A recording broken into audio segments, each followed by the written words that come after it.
America tells itself a story that Jim Crow is a chapter closed, that slavery is a wound healed, that separate but equal is a relic of the past. Yet here, in 2025, there's a man who believes the future is to separate again. A man building a town where only one race is welcome, on purpose. His name is Eric. Previously, I drove from the heart of Memphis to the back roads of the Ozarks, where black people are not allowed. This is where the road led. How is having me as a neighbor impacting your culture? You know, you have your house. Maybe I stop by for Thanksgiving, and then you stop over my house for Christmas, and maybe you listen to a little bit of Afro beats and eat some jambalaya rice or whatnot.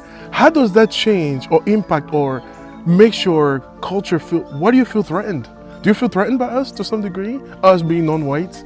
Because I've lived in areas where I have white neighbors, and I don't go to their house tell them how to raise their kids or what kind of musical instrument the kids should be playing. Simply having a black neighbor, how does that impact your culture? Or changes anything? Well, it depends on how many black neighbors you're talking about.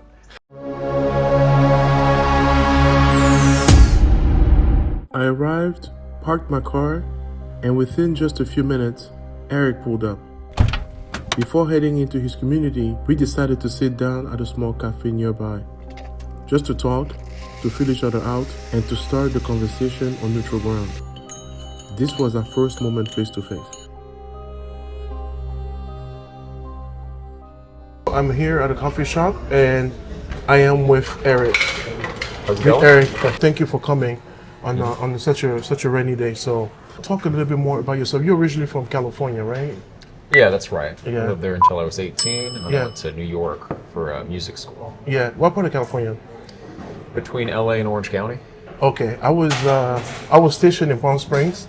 I mean, 29 Palms. It's up there in the desert. Mm-hmm. I was in the Marine Corps for a little while, so I love California. But it seems like your experience there was not so positive. Is that correct? Well, in some respects, yes. Yeah. I noticed a change just over my lifetime in the nature of my neighborhood and town and school.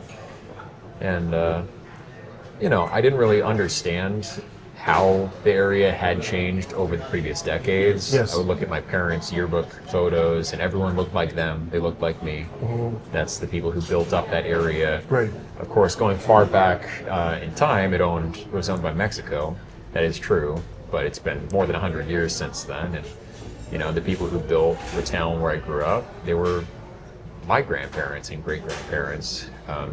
But over the last several decades, generations, that has changed, and now when I go back there, I don't really feel like I belong. I don't feel like I fit in, both because the demographics have changed and a lot of people don't speak my language. I actually can't communicate with them, and then also a lot of people have come in and boosted the property values. Mm-hmm. So wealthy people from East Asia moved in large numbers, mm-hmm. and even if I wanted to live there, just in financial terms, I wouldn't be able to afford it. Mm-hmm. Yeah, so. But this is very interesting because despite the demographic change, I believe, I'm not sure about California, the white population is still the majority of the people living in both California. In California? I'm not sure 100%. I don't think so. No? It might still be the plurality, yeah, but not in the area where I grew up. Okay. So. But for somebody watching this video, they might feel like you're a white male. How do you sound like a minority complaining about, you know what I mean? Because, most of the time people who say things like what you're saying are minorities complaining about the fact that, well, I can't adapt, people don't understand me, mm-hmm. I'm treated differently because I'm black or yellow, brown, whatever. But it's very interesting coming from someone like you. So I want you to explain maybe some of the things that people like me don't understand necessarily about how you feel. Well, I'm concerned for the continuation of the way of life that I knew growing up. I think there are real differences between different groups of people. Oh, we're just going to stick to coffee, actually. Thank you.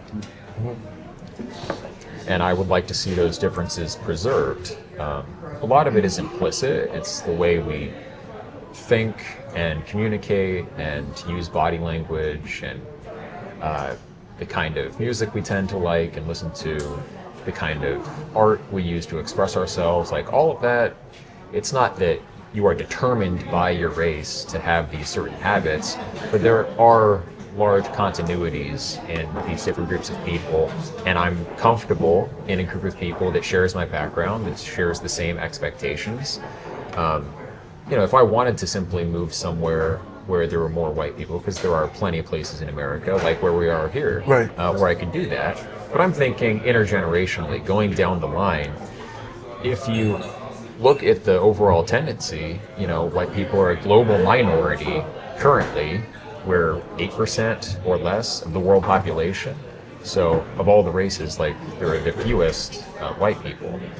And that is not being fixed as time goes on. We're becoming a smaller minority, even in our own homelands. And like with any animal species, if it doesn't have a habitat to itself, if you bring in invasive species that are competing for the same ecological niche, that species is going to die out. It's just a natural part of life. So I want to make sure that who I am, the kind of life that I've known, continues existing in the future. Okay. Moving on, you went to college, and it sounds like it was in college that you became more aware of the fact that you were more comfortable with people like you, right? So at what point did you decide, and why did you decide to build the type of community that we're going to be visiting next, to return to the land? When did you start thinking, well, this is what I should be doing for my people?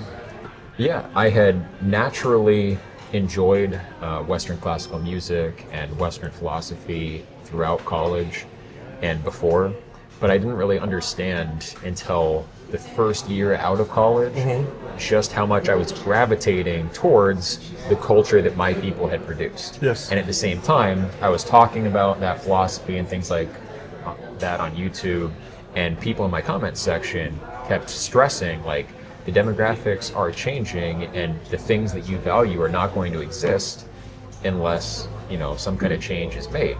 And so when I really studied what are the nature of these changes in the population structure of the Western world, the only solution that I saw was creating communities like this. I don't think large-scale political change is in the cards, not enough. There aren't enough white people in America to make that difference, and B, not enough of us actually highly value our racial identity. I think part of that's through conditioning and the way that our education system treats our own heritage. Like, white Western history is kind of downplayed and we're made to be the villains. And we've done things that are wrong, but all groups of people have. We've also done things that are really exceptional and good and have benefited humanity.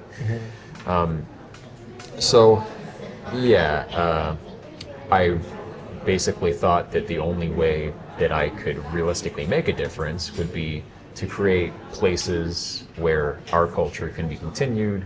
And I don't think we have to be hostile towards the broader country. I think that we can get along with different groups of people doing our own thing. There's plenty of space in America. That's how I feel about it. Why Arkansas? Well, I really like the state. I moved out here for a little while, like a decade ago, when I was looking for land, and enjoyed it. I kind of bounced around the country. I lived in Wisconsin, obviously New York as well. I moved to Hawaii for 6 months because I thought I wanted to buy land in Hawaii. That didn't work out, unfortunately. It's also a beautiful place, but Arkansas, there's a certain cultural compatibility where I feel very comfortable here. I like the kind of live and let live atmosphere, so people are not very invasive or busybodies like you sometimes get in more Puritan New England style cultures. Legally speaking, it's easy to develop land out here, and of course it's also affordable, so for a variety of reasons. And it's just an awesome place to be, I think. All right, so Arkansas allows for the building of this community with a little bit less issues than, let's say, other areas. But how about perception from, because some people your own race don't agree with what you are doing, building this community here. Have you faced any challenges, like legal challenges, lawsuits and things like that, as a result of that? Because the United States does have, fair housing laws and civil rights laws. How do you balance that with what you are currently doing here? Well, we've structured what we're doing in the way that we have in order to comply with all existing laws. So we're trying to do our due diligence. We've consulted with a bunch of different lawyers, and we've not been sued or fined or anything like that yet.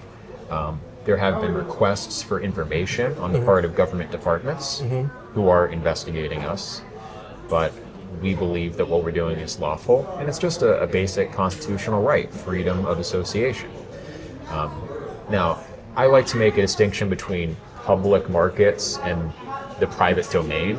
So an intentional community, that's a private community, we're a private club, and we can regulate who comes in and out of our private association. In public real estate markets, like if we were real estate developers selling land, then what we're doing would be illegal. But that's not what we're doing. It's not about selling land. We don't sell land, in fact. We sell shares in our company that holds the land and everything. So we've structured it intentionally so that it's not just about a real estate transaction, it's about membership in a community, which involves a lot more than that. So we think it'll hold up, but we'll see. Okay. I watched the video. You were currently recently in Idaho. It looked really beautiful over there. I was like, wow. But before we go out to your town, I believe most black people that are going to be watching this video at this point are going to look at you and say, you are racist. How do you take that? Are you racist or not? Well, it depends on what you mean by racist. And I knew you're going to say that based on your video, but we have to come to a point where we can define it, right? Sure. Racism is basically thinking that one race is superior to another. So that prejudice mixed with the power to do something about it is what creates what we call racism. Okay. Yeah, I don't have a supremacist view of race. I think there are differences. I think God makes all peoples unique for a reason. He creates the nations for a reason. I think that's part of God's design. That's the design of life. You know, if you take a species and put it in a bunch of different habitats, it's going to, over time, differentiate into new species. Life begets new varieties of life, and I think that's a great thing. That's not a bad thing. So I want to preserve the kind of life that I am, that I enjoy, and I think other types of humanity are also possible and good in their own right. So it's not like I think my type is better and is the only one that should exist. The fact is that like my type of humanity is going extinct, and I don't want to see that happen. I think that's a natural thing. Okay, we're going to continue on that further later, but so tell me about this area. When I asked you during our chats, is this a sundown town? Because I was afraid coming here, and many of my friends and family are like, oh my God, you're crazy for going over there. What are you thinking about by yourself, all of this stuff? Is this area, what you didn't say no, it wasn't, and you didn't say it was. You said it's not a literal sundown town. Now, I didn't want to push you further on the text. I didn't know what you mean. What do you mean by it's not a literal sundown town? As in, you're allowed to be there after the sun sets. Right. So in a literal sense, that's not what it is. Right. Of course, we have restrictions on who can be a member in the community. I mean, you could spend the night there. You could visit for a week if you wanted to. Safely. Safely, yeah, that wouldn't be an issue. But, you know, you couldn't apply to live there because you don't fit into the identity group that we're trying to preserve. Right.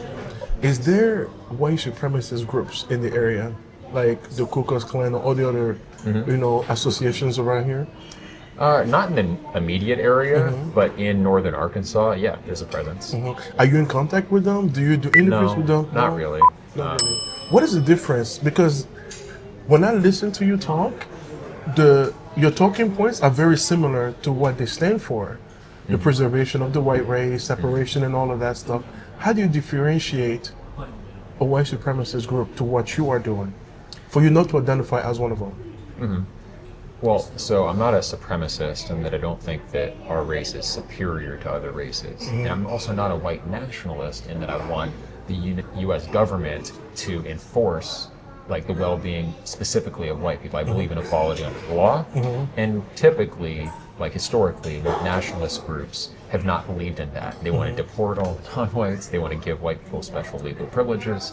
And I don't think that's fair or just. So I'm an identitarian. I believe we have the right to defend our own interests and protect our own people, but I don't think I should be able to ask the government to do that for me. I think we should have a government that's fair and beneficial for all Americans, regardless of their background. That's Right. the difference. Right. Now, and you talk about the preservation of your European ancestry. Have you done the DNA test to figure out Yeah, what? I have. Okay, what country came up? Norway, England, and Germany. Have you had a chance to visit those countries? No, I've never been to Europe. You never Not been to yet. Europe. Okay, so I saw you went to South Africa. What other country have you had a chance to visit? I went to Australia at one point. My orchestra in high school went there. So Okay. Okay, so most white Americans have roots in Europe, like in your case. So you said Norway, England, and Germany. You haven't been to those countries, right? right. But yeah, you talk about preservation of European civilization, of Right. roots, or culture. Yeah. What aspect of that are you trying to preserve? Because to me, so I don't talk to my Black American friends and say you are African Americans. I say they are Black Americans. Because, quite frankly, besides the color of our skin, we have very few things in common. Just like I wouldn't say you're a European American, I would just say you're an American. To me, you're an American. Your ancestors were from Europe, but you're not. How do you? What part of European culture are you trying to preserve when you are fully an American?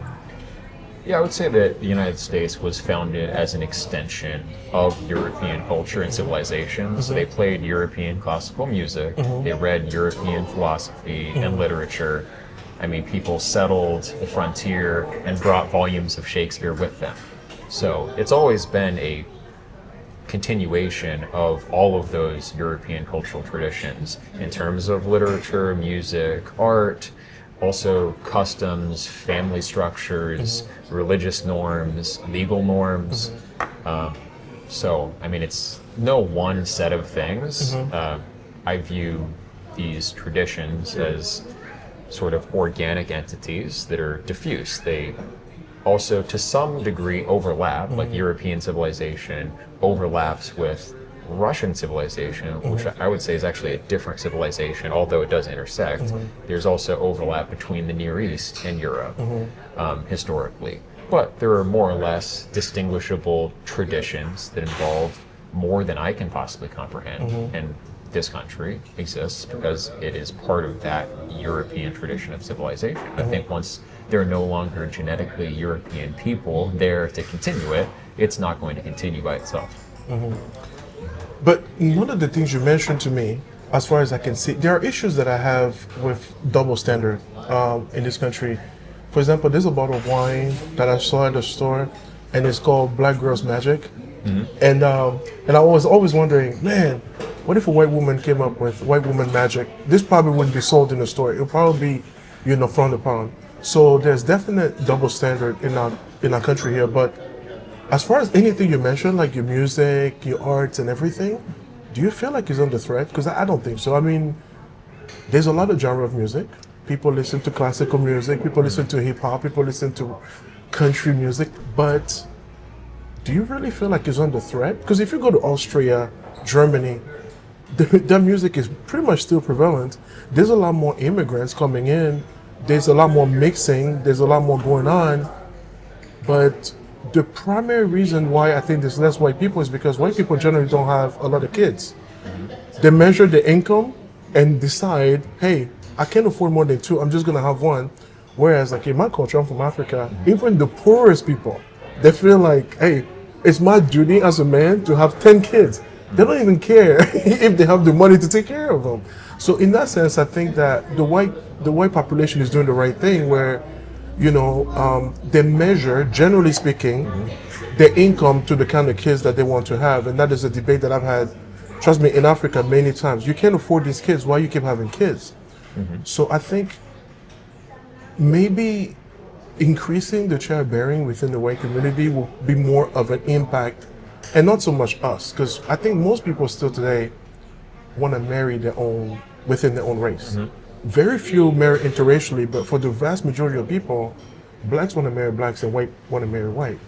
So what you're doing, do you really think that's the best to promote what you're trying to promote, instead of maybe looking socially what is going on? Because even in Japan, they're having less kids. Japan is under threat right now. So I think that's a global issue and not so Right. Mexican coming to my country or black coming in my country issue. You know?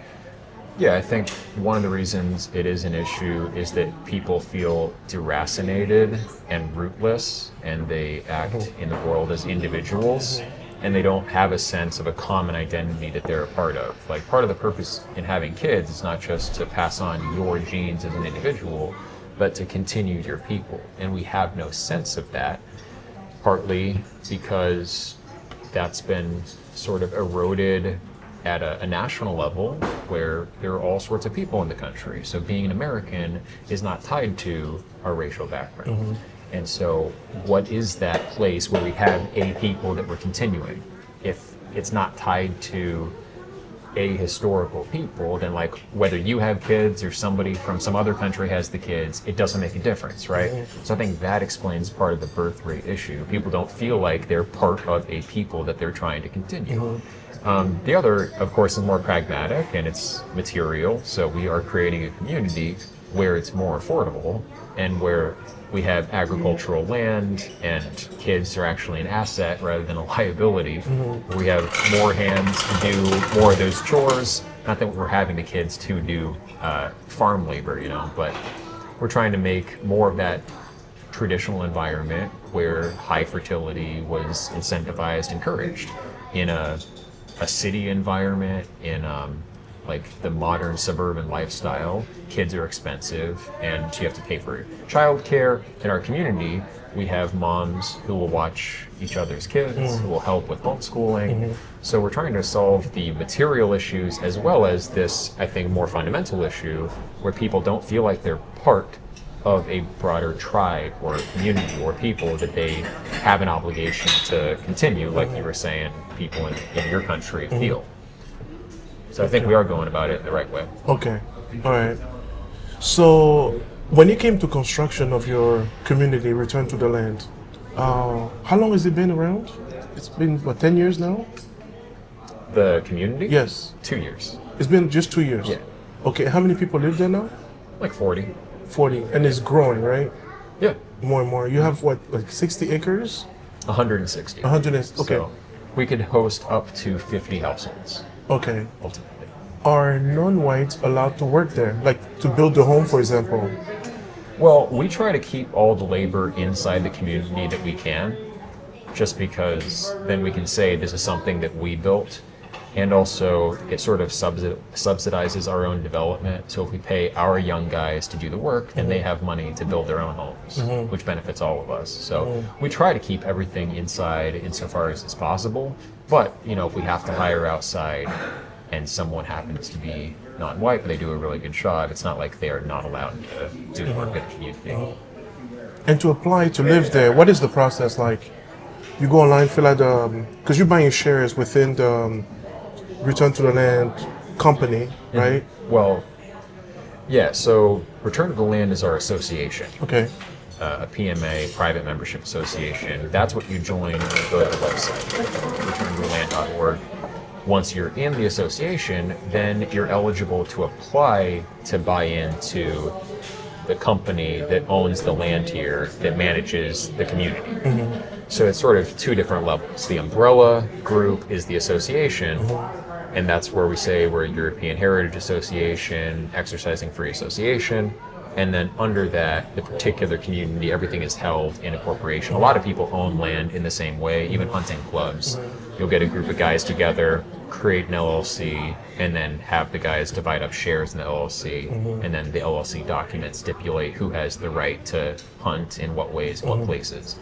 So with us, our LLC docs spell out which shares of membership correlate to which pieces of the land that you can homestead. And that's basically it. So it's easier to get into the PMA, to be a member of RGTL, than it is to actually become a member of the community here physically. And that'll be the same for any future community. And some communities that crop up within Return to the Land might be more strict, and some might be a little less strict. So that's the process. Okay. And how long does it take for you to make a decision about who's allowed to get in? For the PMA, it doesn't take long. So we have the questionnaire you fill out, and then an interview, and that can go typically around a half hour.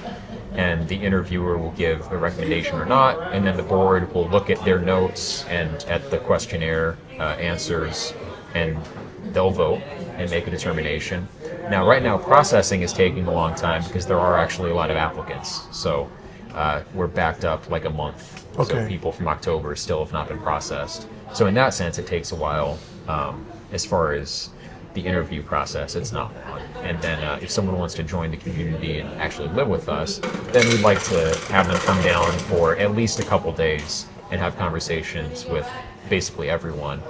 And we want to get that feedback from everyone because you're talking about who's going to be living in your community. We also do criminal background checks at that level as well. Okay. And because you're building your own homes, are these like 30-year mortgages, the same type of plan, or what's going on? No, there's no lending at all. So we can't get loans to build because the bank doesn't have collateral because we don't own land fee simple. Like, so what would the bank hold on to if you, defaulted on your mortgage? Right. Nothing. So anything that's being built is being funded by members themselves. We're looking into options for effectively financing in the future, but it's sort of a tricky area because it's an unconventional ownership structure. So yeah, we're being kind of constrained in the scale and speed that we can develop. So most people, it's smaller homes, and it's not growing as quickly as it could if we could have traditional mortgages. Okay. So generally people, once they get the key to their home, everything is paid for, generally speaking. They don't have a loan per se. Yeah, right. Unless they took out a personal loan or something like that to pay for construction. Okay. Guys, these are just preliminary questions. Next, assuming this weather calms down, I'm gonna go to the community, whatever he wants to show me. And we are heading to, should I say return to the land? Is that the name of the area? You call it the settlement. The settlement. We're going to the settlement. And how far is it from here? About a half hour. Half hour. I'm particularly happy about the fact that it is drizzling but not pouring rain anymore. And we are on our way to the community. Everything is good so far. We drove a few minutes up the highway, turned into an unpaved road, and that's when the nerves really hit me.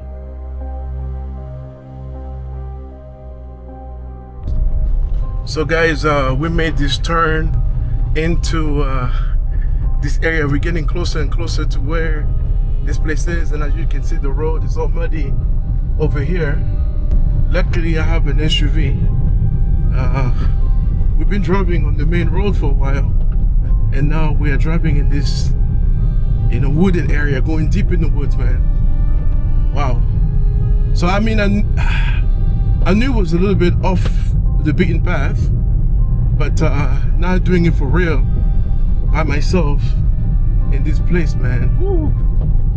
I'm not really comfortable, to be honest with you guys. I'm scared, but like I said, that's why I wanted to meet him first, just to make sure that I'm okay. And he seems really nice, and now here we are. You know, they put themselves in the area where they could start this project and basically have an easier time with the laws out here. So, you know, a lot of the laws here are more, you know, how do I say this? A lot of the laws here are easier to navigate when it comes to, you know, building things like this. So you're basically not buying a house. What you're doing is you're buying a share in the company, like he was explaining, and then the company itself owns the land, you know. So basically that's the way they circumvent, you know, that. But guys, let's be honest about it, these things, man. Like, you know, and I'm gonna ask him questions about this, but you guys have heard about Black Wall Street, right? Black Wall Street was basically built by black people back in the day in Tulsa, Oklahoma, in the state of Oklahoma. And the whole idea was to build a black community where they will be just doing businesses, educating themselves, and doing everything on their own, you know, without mixing with anybody else. And, you know, for those of you, I live in the largest black county in the United States, out there in Maryland, Prince George's County.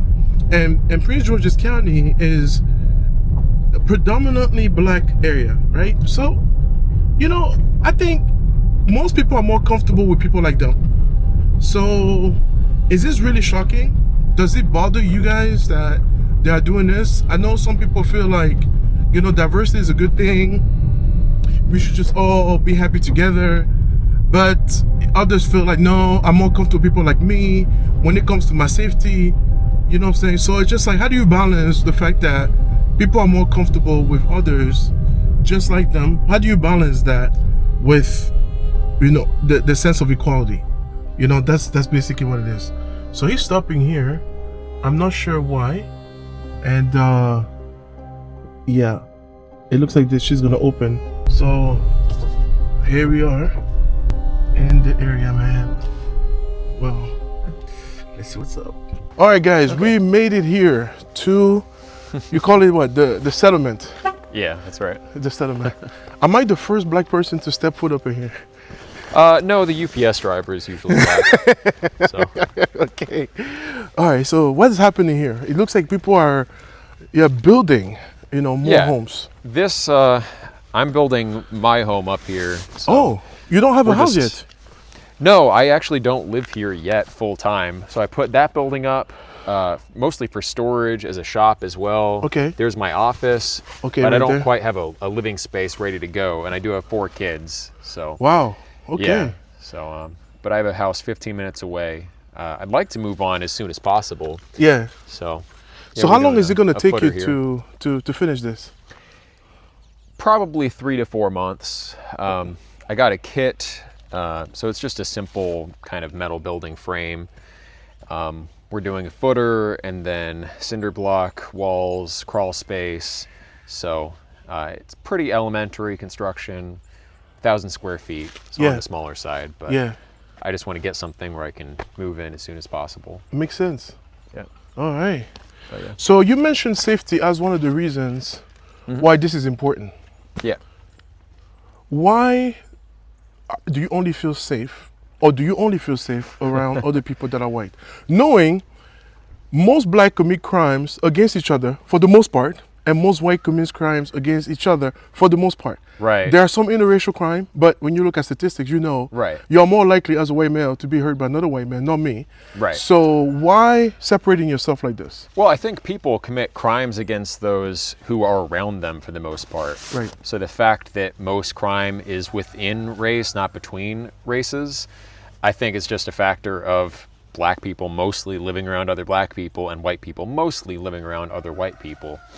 And that's another thing. People do, you know, make these choices on the basis of just how we see them behave. We know that they do tend to self-segregate when given the option.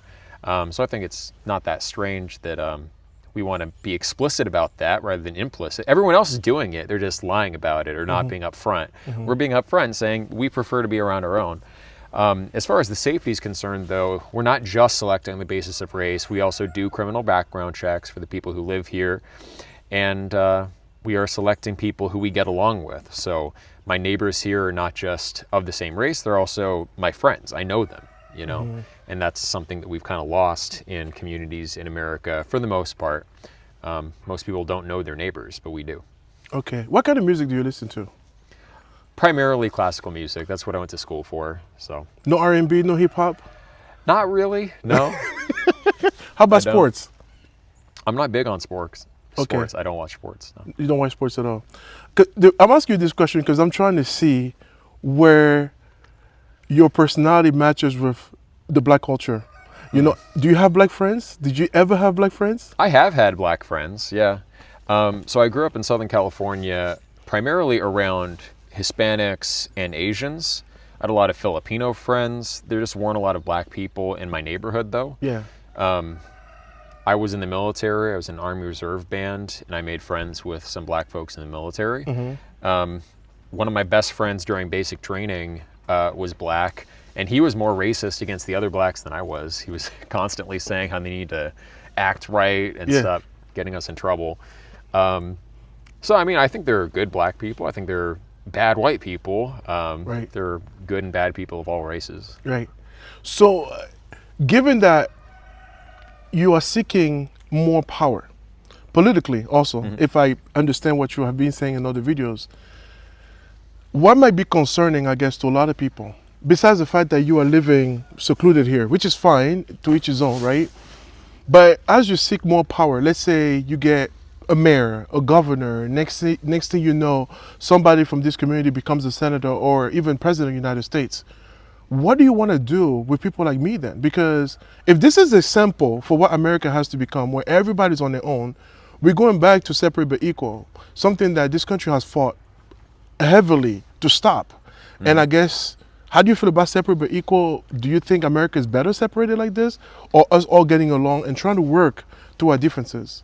Well, I tend to highlight that in the past we had forced segregation, and that was immoral. And now what we've got is sort of forced integration, and that's also immoral. I don't think people should be forced to either segregate or integrate.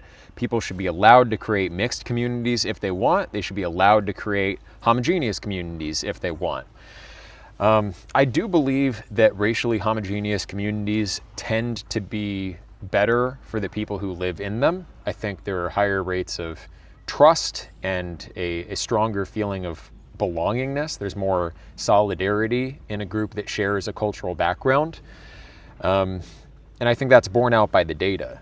You know, we do have data on mixed race societies and rates of crime and just feelings of like how involved are you in private associations, in voluntary associations. In the early 20th century in the US, more than half of adults were members of some kind of voluntary association, whether that was the Rotary Club or a community band. Today, civic participation is much lower. And I think that's largely a factor of being surrounded by people who share no, civilizational background. It's hard to understand people if we're all coming from very different communities, sometimes speaking different languages. To trust someone, you have to be able to understand them. And if they don't share your background, you can't understand them. You can at one level, but our identities are complex, and if you don't have the same experience as them of life, even just the way that you look, like I don't know what it's like to live looking like a black man. You don't know what it's like to live looking like a white man. We can't understand each other's experience in that regard. In other respects, yeah, we're both rational creatures. We can reason about the good, and certain things are universal. But I think people are better off when they can understand each other more thoroughly and sympathize more thoroughly as a result. Should we try to get along? Because I was in the military and I served with black men, white men, Asians, and we became Marines. Right. We didn't become a white Marine or black. In fact, they made sure we understood that we were just one. And the identity of America, as multicultural as it is today, is the allegiance under that flag, right? We are all American. Now, it might sound funny because French is my first language, but I very much so love this country. I believe the same love that you have for this country. So instead of just trying to work through our differences, because just being white doesn't mean matter of fact, I can have more in common with you than another white person could, right? It's possible. Just having the same skin tone doesn't mean anything. I think that you have experienced that. Or do you disagree with this? Well, I think there's more to race than just skin tone. And all else being equal, I'll have more in common with someone who has my same racial background. Because it's skin tone, which is something. I mean, we look very different. And the experience of life as a black man or a white man is different, partly because of how we look. But also, genes that differ by race encode all sorts of other things, like the nature of our muscles, the proportion of our different brain areas, like brain structure actually differs by race, skull shape differs by race. I think the differences are actually very profound. But there are universal things that we can align on. It's just that I think you want as much alignment as possible for a community to operate efficiently. With the military, it's basically fascistic. It's like everyone's under a very hardcore hierarchy. And so it's easy to get along in that context. But that's not how America itself should be. The military can be that way, and that's fine. People are united by reciting the same oaths and memorizing the same songs and, marching lockstep. I don't want American society to have to go to those lengths to create unity. Instead, America has always been a bunch of different communities with different values from its inception. The 13 colonies, they didn't agree on theology or Christology or much at all. Most of them came from a predominantly English background, but even within England, there are radically different cultures when you go from one region to another. And different American settlers came from different regions within England and wanted to do their own thing. Most of the colonies were reluctant to unite against Britain. It was only the fact of a common enemy that allowed us to form a union at all in the first place. But part of what makes America America is each state, each colony, each community having some degree of independence. So I don't really want that kind of fascistic unity across the entire society. I want maximal unity locally where it makes sense to have it, where it doesn't have to be coercively enforced. And then the society at large should be free. Right. But this is the United States, right? The United or do you want it to be the divided states of America? Because yes, you are correct that you may have more in common when it comes to skin tones and everything else. But you being from California and living over here, you may have absolutely nothing in common, let's say, with a white man from Boston who grew up with multimillionaire parents, who never had to work a day in his life. How does the shape of your head, or are we going into, do you think that some races are inherently more intelligent than others? Do you think that? It depends on what you mean by intelligence and how you define it. In terms of what IQ tests measure, there are measurable differences, but I also think there are diverse types of intelligence. Right. And so we evolved in different contexts. Right. Despite being a Christian, I do believe in evolution. I think that makes sense scientifically. Right. So evolving in different continents with different environments, different climates, different opportunities for either agriculture or hunting or whatnot, like it's selected for different attributes in different groups of people. So I think there are different types of intelligence. In Africa, for example, sub-Saharan Africa, you didn't have the winter to survive. And so what was adaptive there was having kids immediately whenever you could and, consuming what you had because it was constantly available. And that, of course, did well. It wouldn't make sense to defer having kids and defer consumption when you're in an environment that's so plentiful. In Northern Europe, if you didn't save your seeds, you would die out. So it selected for a different kind of mentality. And it selected for different family structures. In East Asia, they grew rice. That was their staple crop. And you need a large group of people to successfully harvest rice. So they had large extended families that worked together. In Europe, it was primarily wheat that was the staple crop. And you could have a single nuclear family manage that kind of operation. So in the West, we've had the nuclear family as the center. In the East, it's been the large extended family. And so, the way that we form our communities, the way we think of our individuality, all of that is different across the world. And I think that's fine. That's good. Right. So do you think that black and white are equal? Well, equal meaning the same? No, Right. we're not the same. We're different. Our It's color not is that different. it's not, Our color is different. What else is different?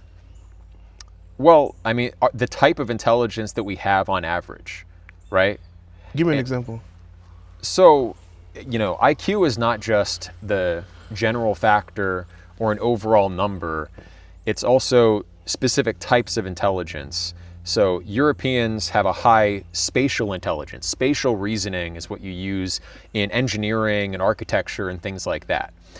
In East Asia, they are better than West Eurasians on average at processing mathematical operations, numbers. The stereotypes Asians are good at math. It's actually true, measurably true.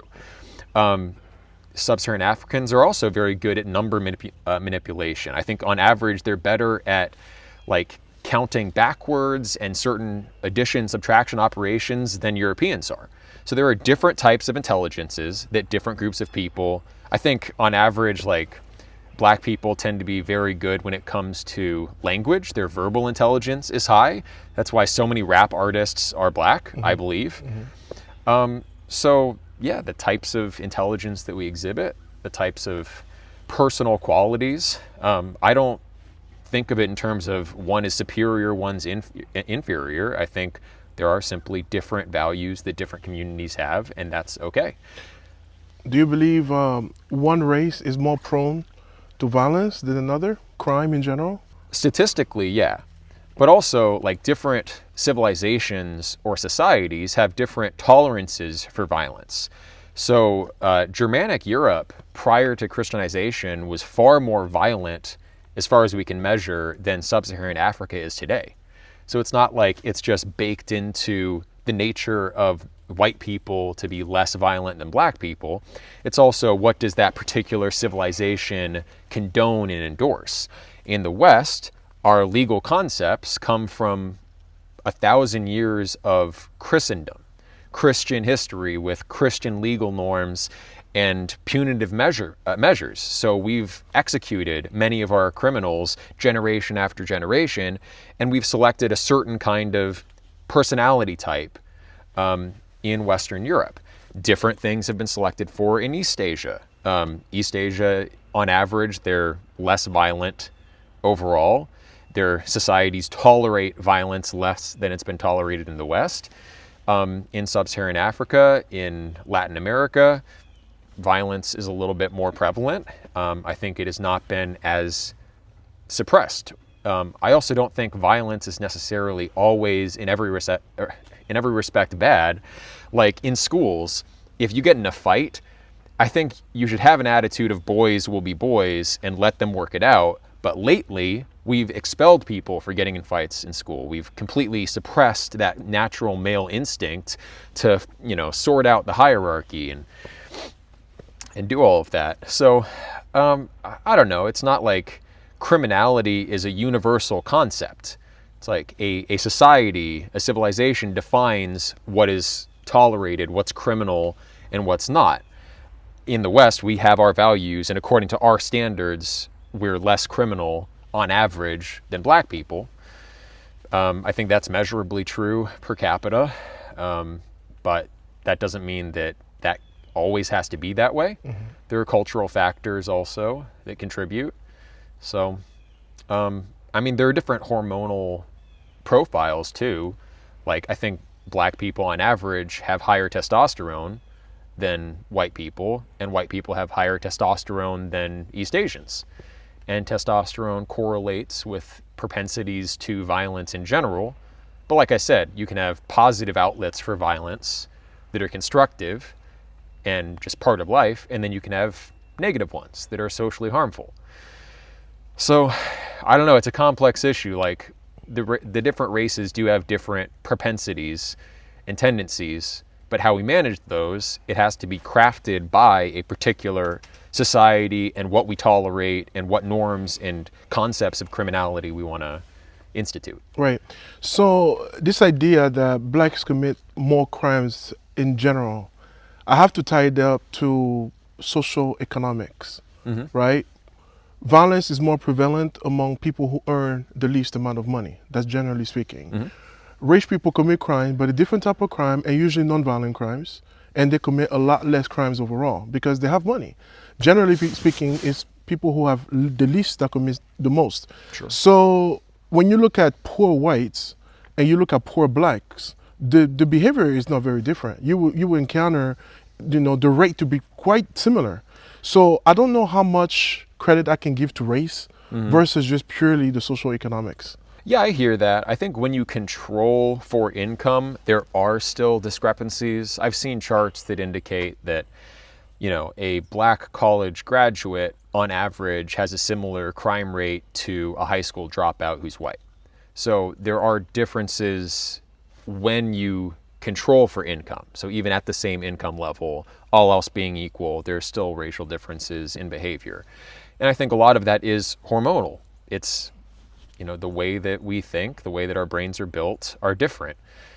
And being realistic about that will allow us to come to good solutions. So I think we should be scientific. If someone can prove me wrong on that, I'm glad to hear it.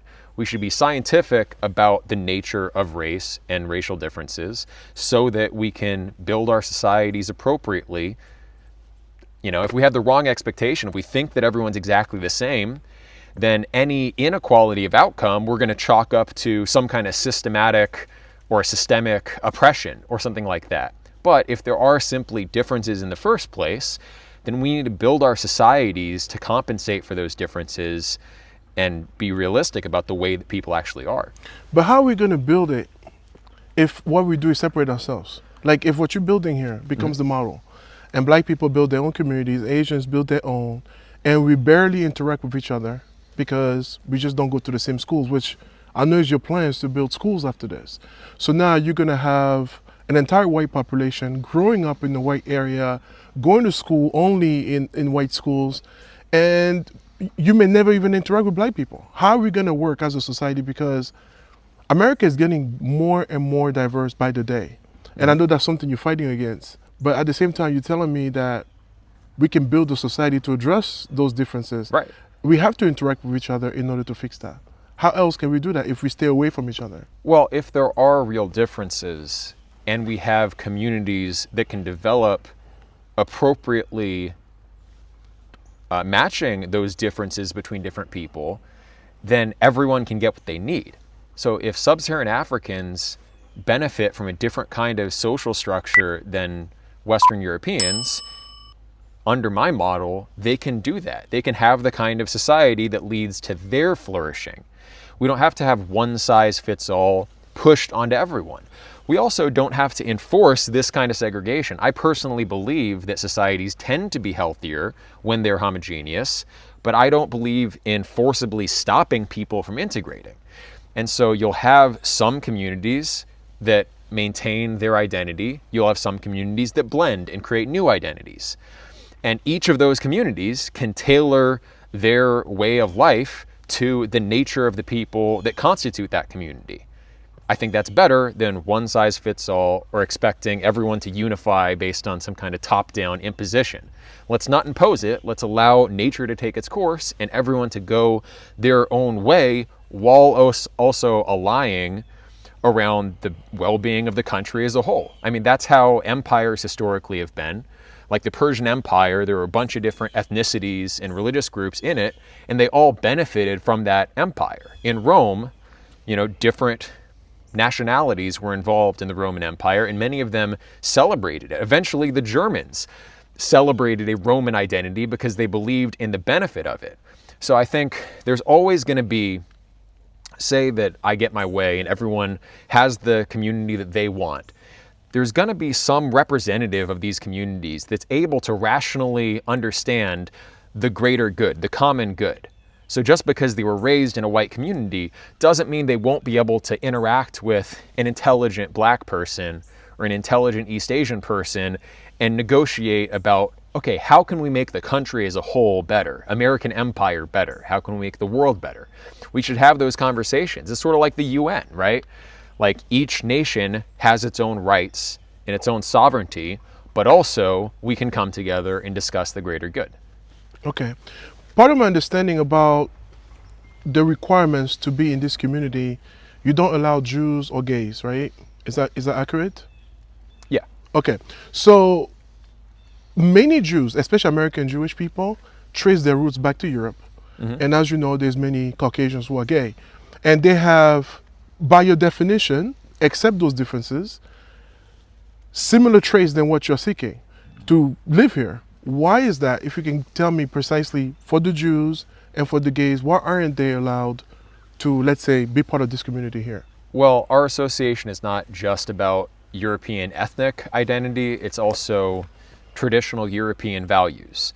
So there's never been a time in European history where homosexuality was openly tolerated or affirmed. There have been homosexuals throughout European history, but mainstream society never allowed that. Like people point to the Greeks or the Romans, but there's actually no Greek writer or Roman writer that positively says it's okay to have homosexual relationships. Plato explicitly says you should get the death penalty. even though in other places he seems to use homoerotic themes and endorse pederasty. There's a lot of misconceptions there. If you look at the documentary evidence, there's no normative, religious, or philosophical perspective throughout European history that openly embraces homosexuality. So I think the modern attitude towards it is a historical aberration, and it's non-traditional. So we're for traditional values. Now, on the Jewish question, they're about half Levantine on average. Ashkenazi Jews are typically half East European and half Levantine genetically. So someone who is half European, I would say it's an edge case. They're not exactly European. They're as Middle Eastern as they are European. And the point of what we're doing is to preserve our shared European heritage. They have their own communities if they want to preserve their heritage. How is having me as a neighbor impacting your culture? You know, you have your house. Maybe I stop by for Thanksgiving, and then you stop over my house for Christmas, and maybe you listen to a little bit of Afro beats and eat some jambalaya rice or whatnot. How does that change or impact or make your culture feel? What do you feel threatened? Do you feel threatened by us to some degree, us being non-whites? Because I've lived in areas where I have white neighbors, and I don't go to their house, tell them how to raise their kids, or what kind of musical instrument their kids should be playing. Simply having a black neighbor, how does that impact your culture? Or changes anything? Well, it depends on how many black neighbors you're talking about. Okay. Past a certain extent, the fact is that sub-Saharan Africa has extremely high birth rates, and Western Europe and East Asia have lower birth rates. So continuing this trend, there's going to be an overwhelming number of people like yourself in the world. And if 9 out of 10 people in my neighborhood look like you at the end of the day, then my culture, my tradition, my heritage, it doesn't exactly survive, right? So is it a threat? In large enough numbers, obviously. Like a Jewish community, if they let in 50% Muslims, Arabs, then eventually that Jewish identity of that community will be lost. The same would be true for, a black community in America or Africa. If they accepted large numbers of immigrants such that they were eventually outnumbered in their own homeland, then whatever their traditional folkways were, they'd be unlikely to be preserved. Instead, other people coming in would have their own tradition.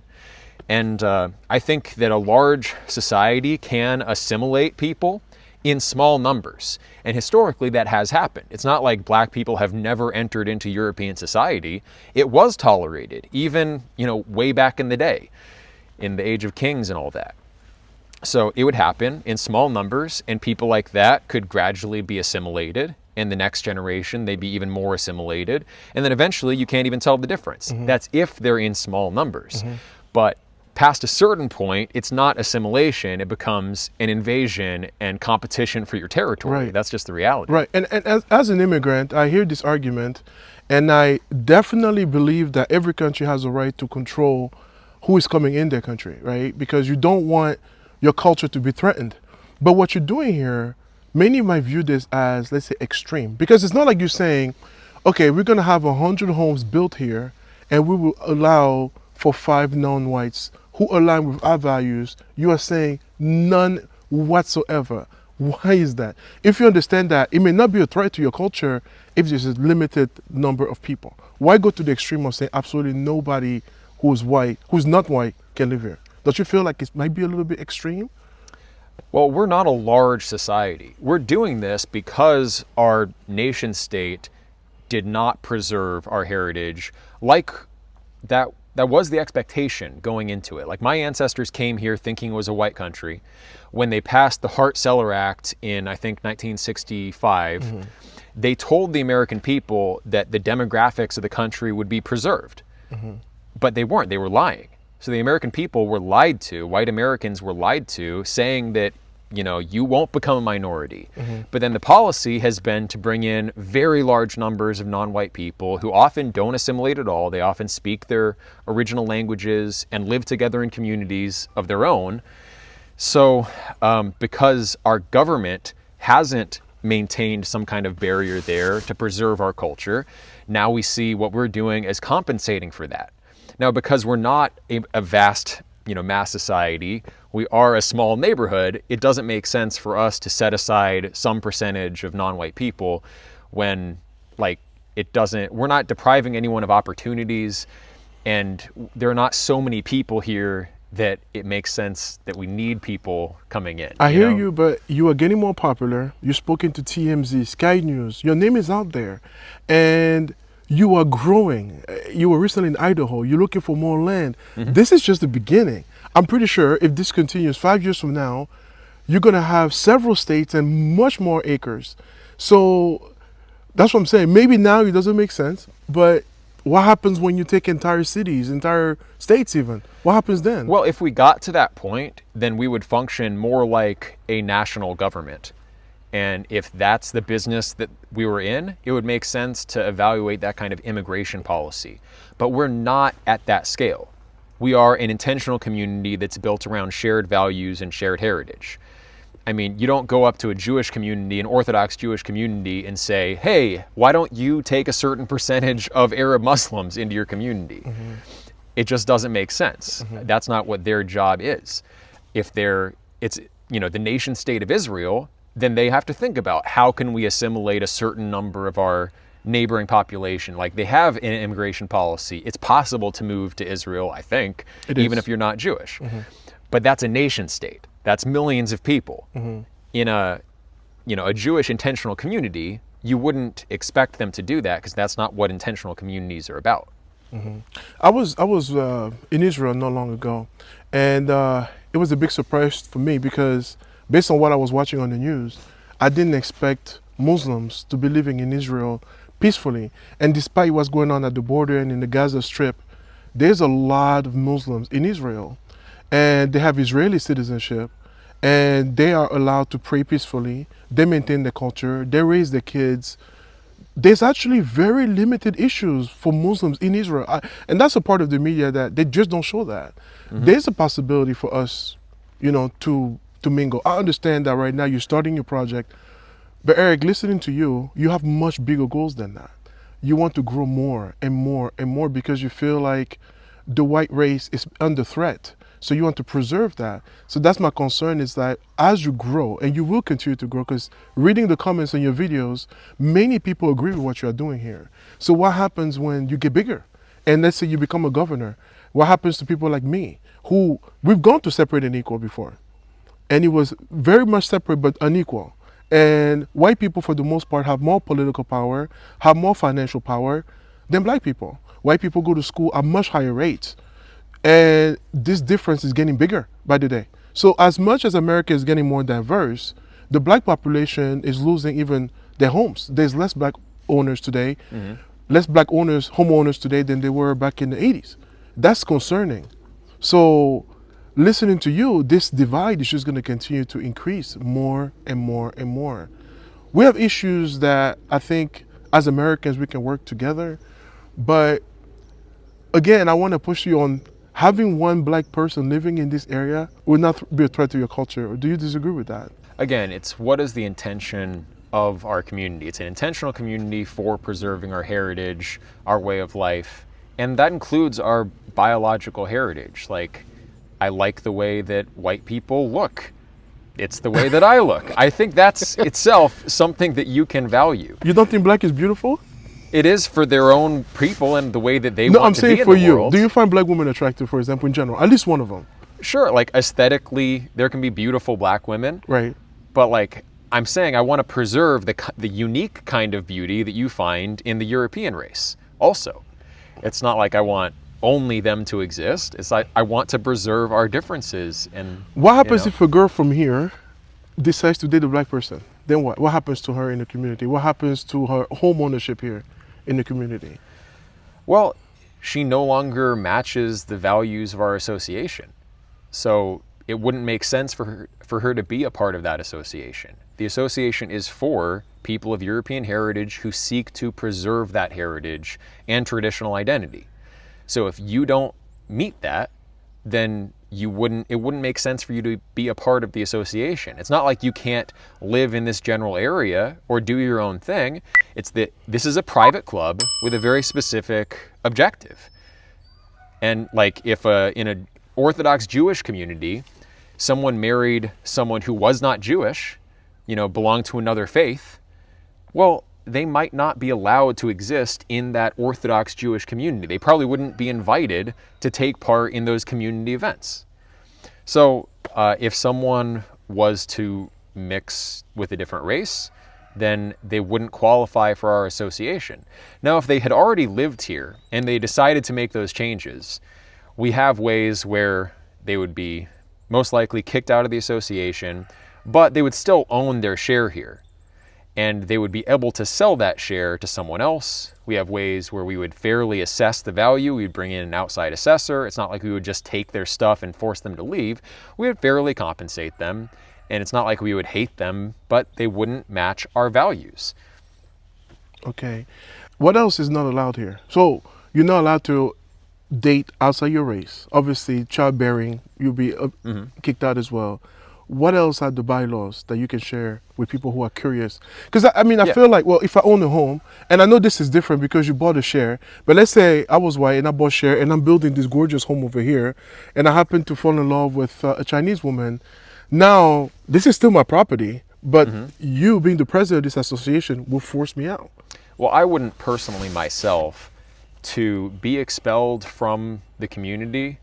It's a general vote that's required. Like all of the members of the LLC that owns this land would have to effectively unanimously agree that they have to be, they would have to have their residency rights revoked. And that's in the contract. So it's not like this is imposed by surprise. This was in the contract that everyone signed. We were all doing this because we share a common vision. If someone decides to veer away from that vision and change their lifestyle, in the future, well then, they've violated that contract in some sense. So. Okay. Now, America is diverse. Do you think it's a good thing or do you think it's a bad thing? Because you're separating yourself by race. So you believe what was happening in the 60s where they started accepting non-white immigrants. Do you believe that was a mistake? And do you think it makes America weaker or stronger? I think it can make America stronger if it's handled in the right way. I think the way that it's been handled has made America weaker. We were proportionally, economically more well off when it was a more homogeneous society. We became the world economic superpower and military superpower when it was a supermajority white country. As that white supermajority has been eroded, other nations have caught up economically and in military terms. So I think by any objective metric, America is weaker now that it is more multicultural. But I think that multicultural societies can be successful, like the Roman Empire or Persian Empire, when they allow groups within their domain to manage their own affairs in a way that like they have some limited form of sovereignty. What we've done is try to mix everyone together like a melting pot. And what you get out of that is different groups end up competing for the same resources.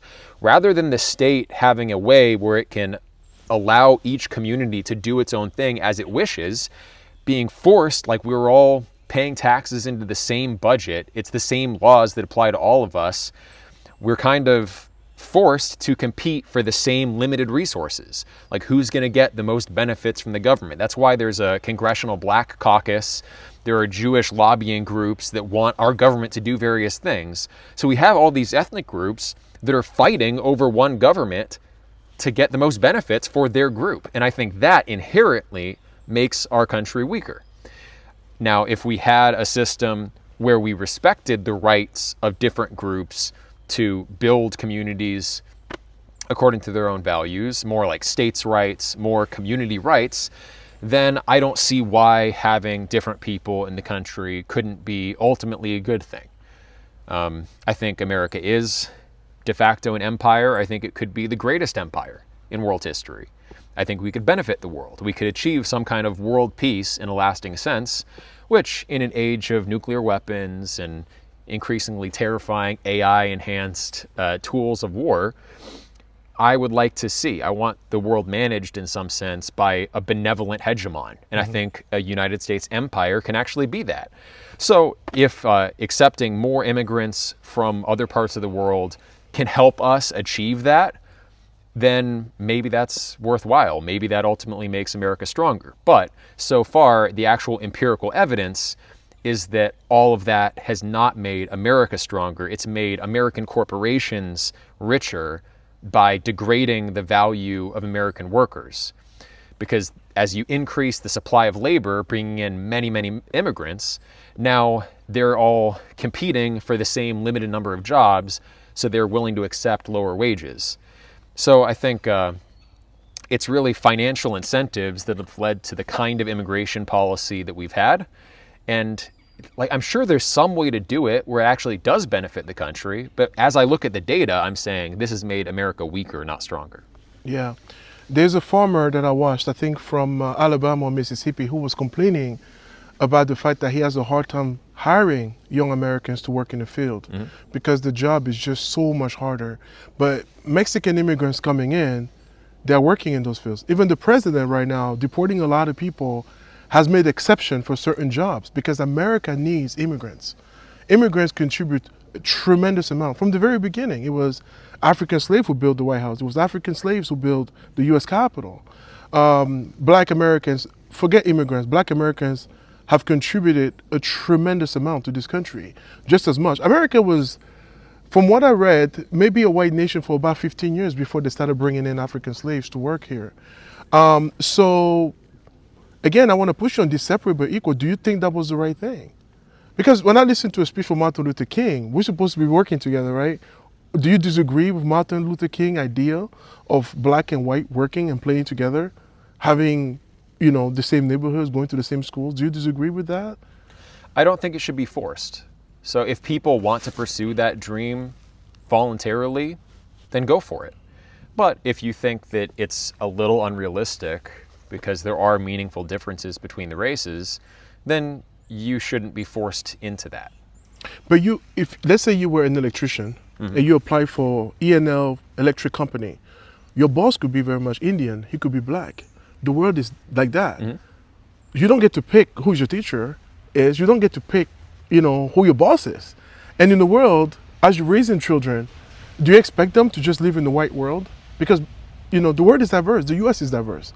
What happens when someone decides to leave this community and go, let's say, to Texas and applies to this company and has to deal with a black boss? But your whole life, your parents are white, your friends are white, your school is white, everybody's white. And now all of a sudden, you have somebody from a completely different race. Don't you think it's better to learn how to deal with our differences and work together as opposed to being separate? Or do you expect your kids to just live in the complete white world? I think that is the way that all of our ancestors have lived. We've lived in homogeneous societies. So I wouldn't accept that it is just inevitable that things will become more and more diverse and mixed and you can't avoid it.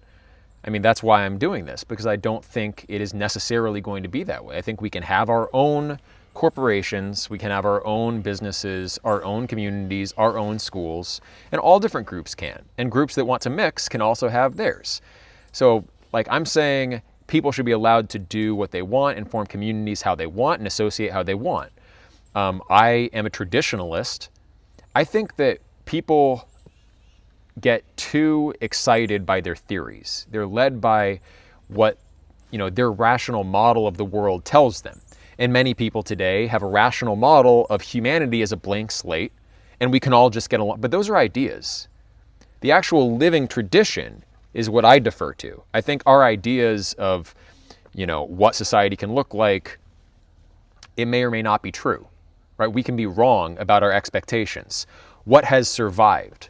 What is a continuous tradition? I want to continue that, not as an arbitrary choice, but I will continue what my ancestors have been doing. We've lived in homogeneous societies. There's something to the nature of Western European people that I am part of that I want to continue. And so I'm going to give that a shot.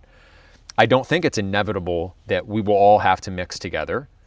I think it is possible that distinct communities, distinct groups can maintain their own traditions and peacefully coexist. So do you dislike interracial relationships? I think on a in personal general, level? I think in general they're unhealthy. I was in one for 6 years. I was with a Vietnamese girl in high school, and we got along really well.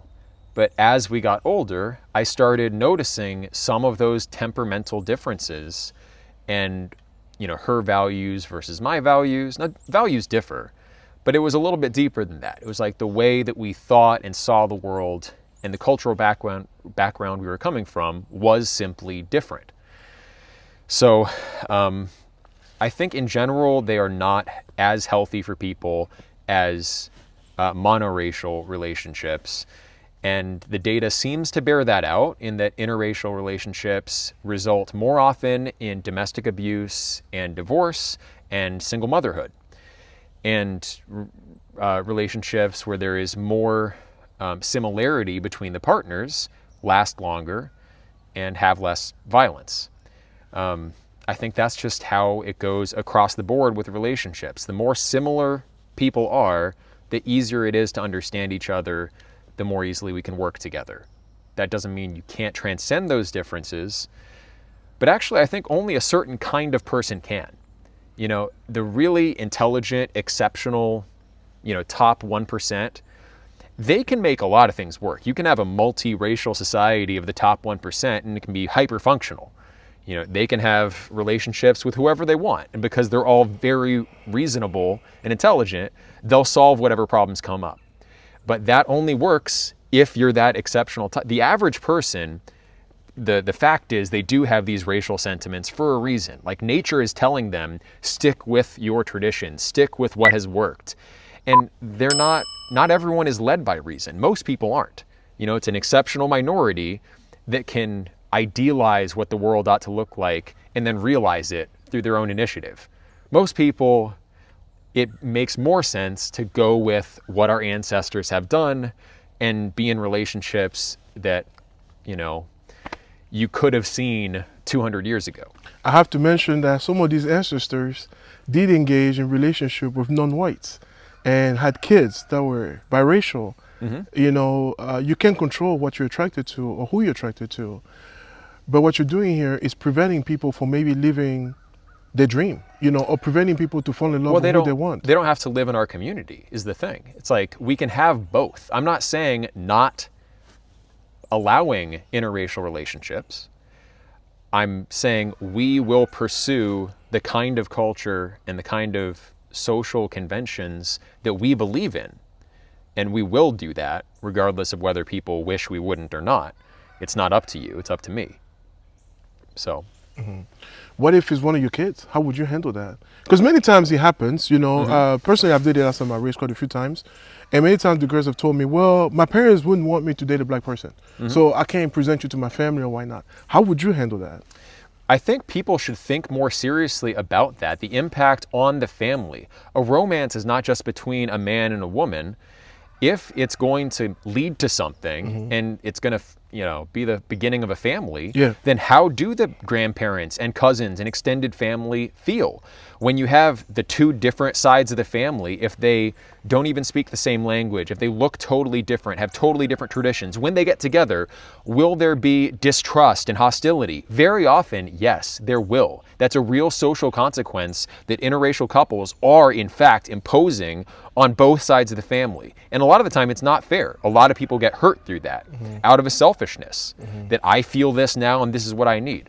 So if my son or daughter wanted to enter into a relationship like that, I would strongly advise them against it.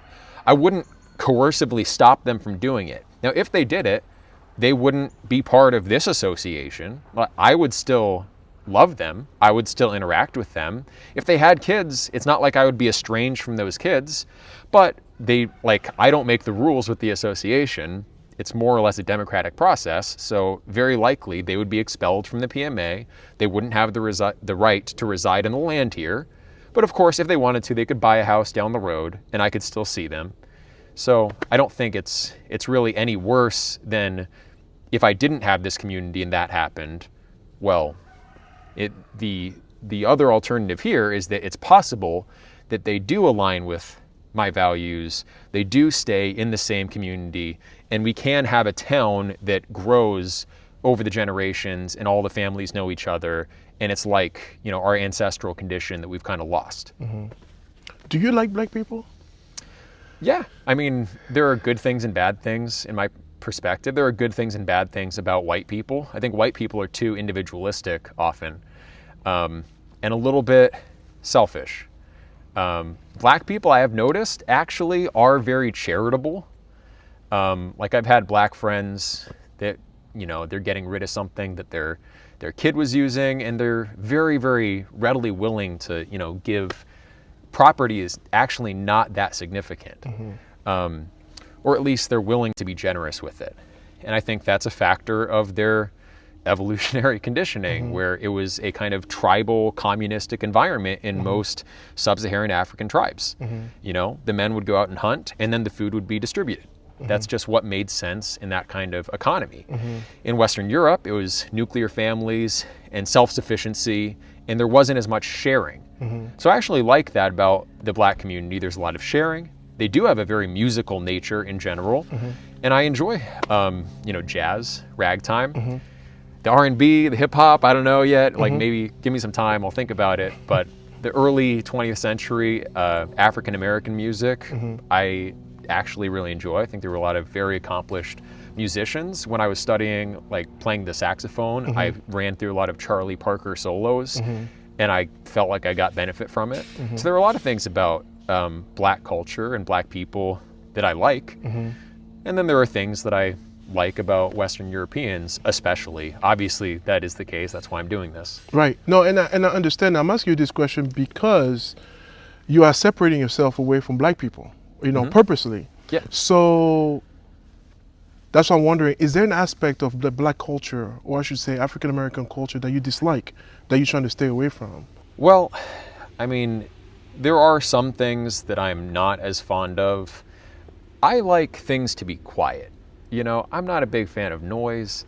And in my experience, you know, black people are more likely to blast loud music from their car, and actually Hispanics are the same way. Like living in Southern California, I'd be up late at night and mariachi music would be playing across my backyard from a quinceañera or whatever that's still going on. I'm like, I'm trying to get some sleep, guys. So noise tolerance, I prefer a quieter, calmer environment. Eric, I have to tell you, I swear to you, is a social economic thing.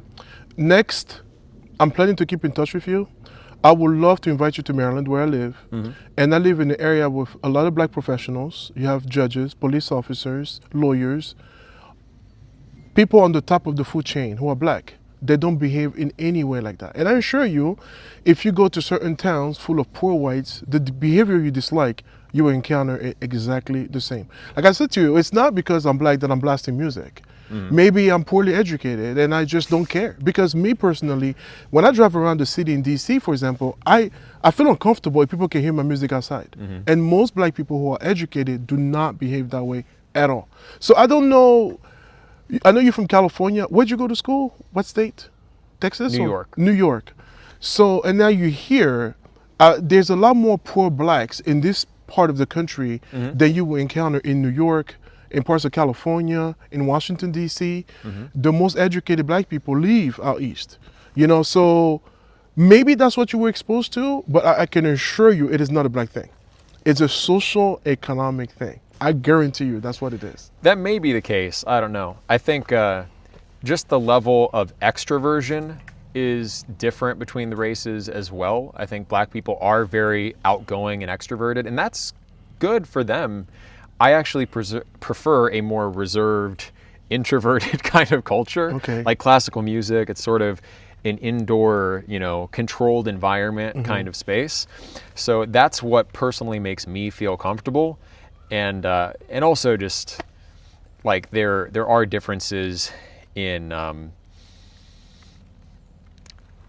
okay, I don't want to like say going back to like black people are more aggressive, but there is a difference in how confrontational people can be. I've been confronted by black people. I've been threatened my life has been threatened by black people in Memphis.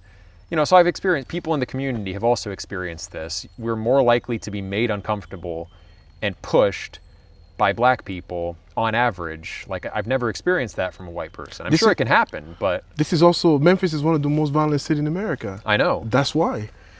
Yeah. If you were living in Idaho, in a poor area, it would be a white person that would have threatened you. You know, because there's a lot less black people in those parts. Right. But I've never been threatened like that. Yeah. And so, like, the statistics line up with the anecdotes. And in general, I do believe that I would be safer in general in a white community. And my kids would be safer. So there's also like differences in sexual norms. So monogamy, I'm not like a shining example of that in my life history. You know, I'm divorced, and I wish that I had made my marriage work and I made better choices. But anyway, single motherhood is a lot more common in the black community. I don't think it has to be that way, but currently it is. So the way that they approach relationships, I mean, I'll just be frank. I trained at one of my jobs quite a few black people, and I had a lot of time to talk with them one-on-one. And most of the black men that I spoke with were having affairs, and they bragged about them. So the white guys that I trained didn't talk that way, and I presume they weren't in as many affairs. So there are differences in sexual morality, and I think that also goes back to evolutionary conditioning and the way that society was in Africa versus in Europe. There were very strong selective pressures for, you know, self-contained nuclear families. In a tribal communistic environment, mate selection is very different. You know, it's more the children are the children of the tribe, and who fathers them or doesn't father them, it's not as integral as in a society with small-scale, you know, farmers, nuclear families. Like, paternity was extremely important for the preservation of those societies. So I do think there are differences in temperament that equate to differences in marital outcomes and things like that. So yeah, I have to point out this thing to you. Have you ever heard of the term passport bros? Yeah. So this term came about as more and more black men in particular are traveling overseas, seeking relationships or marriage. Many of my brothers travel with a camera, and the first thing they talk about, oh, women here in Morocco love us, or women in Colombia love us. And they are discovering that foreign women are more receptive to them for whatever reason. It might be financial, it might be the need to maybe, you know, one day move to the United States. White males have been traveling and engaged in this behavior for a long time. But the difference is they don't make such videos. They go, enjoy the country, do what they do, and come back home. And nobody talks about this. We are more explicit. It doesn't mean that we are engaged in the behavior more. I don't have the stats with me, but I'm pretty sure if you look at the rates of affairs, it is the same between black and white. It is not any different. I can guarantee you that. We can look it up, and please, in the audience, let us know in the comments. But honestly, we're not that different. As different as you might think, we're not. White people in general are just more quiet, more discreet about things they do. Yeah. That's a cultural quiet. thing. The big thing is quiet for me. But my neighborhood is extreme. My neighborhood is as quiet as a cemetery. I hope one day you can come to Maryland so I can show you.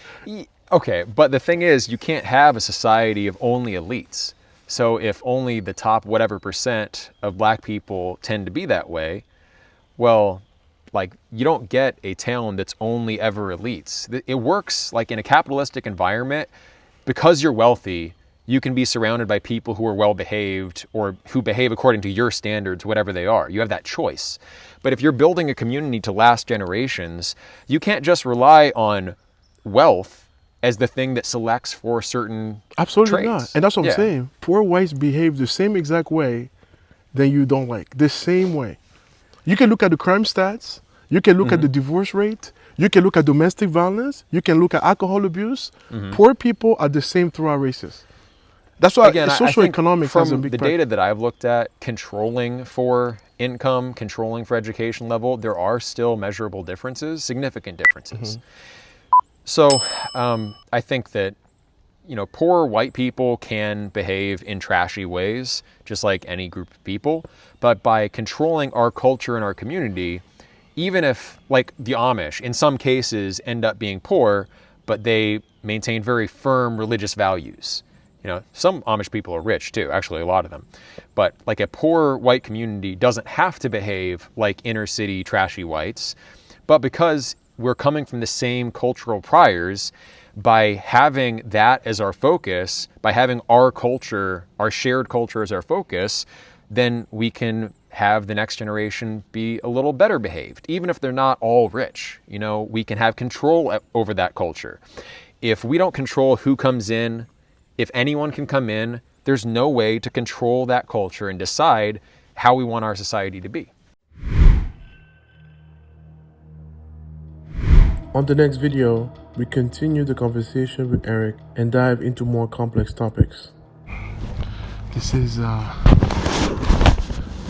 I don't buy that, you know, Africa belongs to the black race collectively. I don't think that's how ownership works. At some point, we have to find a way to deal with each other, and we will deal with each other. If I was black, I would be building a black community. We will go further in the community. Yeah, I knew that I wanted to be where the demographics were whiter. I mean, some will think that's racist, but... And after that, I take you to South Memphis, to the very place where the local artist, Young Dolph, tragically lost his life. Dog, I'ma say I ain't get along with him, but everybody else did. But everybody say he was cool and shit. If it's your first time on the channel, don't forget to hit that like button, subscribe, and I'll see you soon. We hustle backwards, call it coaching. That's confusion, screaming freedom, but addicted to illusions. We kill our own for a chain and dimension. Sell trauma for likes, call it attention. Ain't nobody stopping us from books or degrees, but we'd rather risk life for a rollie and keys. They gave us school loans, we said that's a trap, but a Glock in a pack, we invested in that. We scream black power, then pull it on each other. Every RIP shirt, another lost brother. We kings, but forgot how to act royal, the soil fertile, but our loyalty spoiled. Wake up my people, it's the real talk vibe. We don't need no savior, just open up.